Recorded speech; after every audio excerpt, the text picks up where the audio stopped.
Hello, I'm Sue Shapcott and today I'm in Madison, Wisconsin. And this video is going to talk about the importance of not just taking a good posture at your setup position, but keeping it during your backswing. And if you do that, you can eliminate some of the strike issues that people can get with their irons and their woods.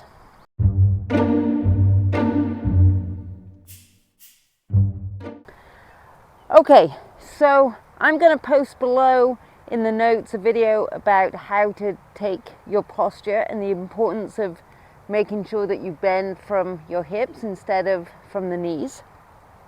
And this video is going to build on that. And once I've taken a good posture position where I'm bending from my hips, just letting my arms hang down, then on the backswing, I'm going to turn my right hip and my right shoulder back, and I'm going to imagine that I'm turning both my hip and my shoulder just around my spine. So as I turn, you can see that the angle of my body here is staying the same as when I set up.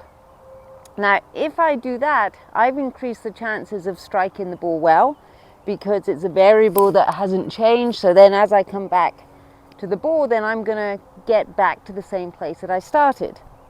Now, what I see a lot in the golf swing is that it is very easy to turn, and as you turn, for the body to stand up. So my spine has started at this position, but then during the backswing, as I've turned, I've straightened up the spine, which means that then I have to readjust it in order to get back down to the board and strike it well.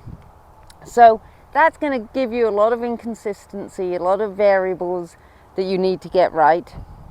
And granted, it is harder to turn and to stay at the same height. It's a lot easier to turn and stand up.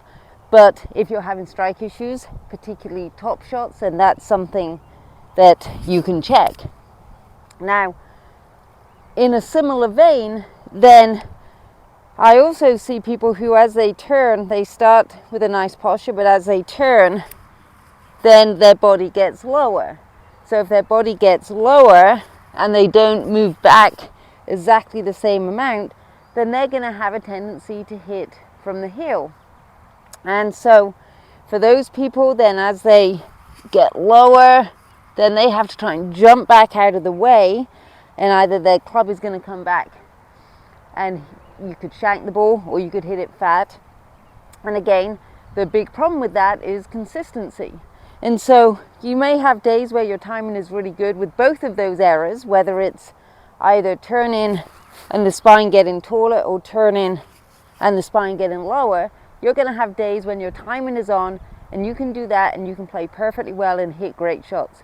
But the days that your timing is off, that's going to be really problematic. So it's much better to work on feeling that you have a good posture at your setup position, and then as you're turning back, maintaining that posture so that you can get the club back to impact at the right place, instead of having this variable or this variable that is going to cause you a lot of inconsistency and bad strikes.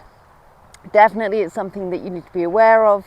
It's something you can diagnose yourself so you can get your swing back on track. And one way of doing that is to just use a mirror or even video yourself, something like this, and you can check to see whether your spine is moving up and down as you make your backswing. Check out some of our other videos. Don't forget to subscribe to our YouTube channel, and I hope this video helps you improve your golf game.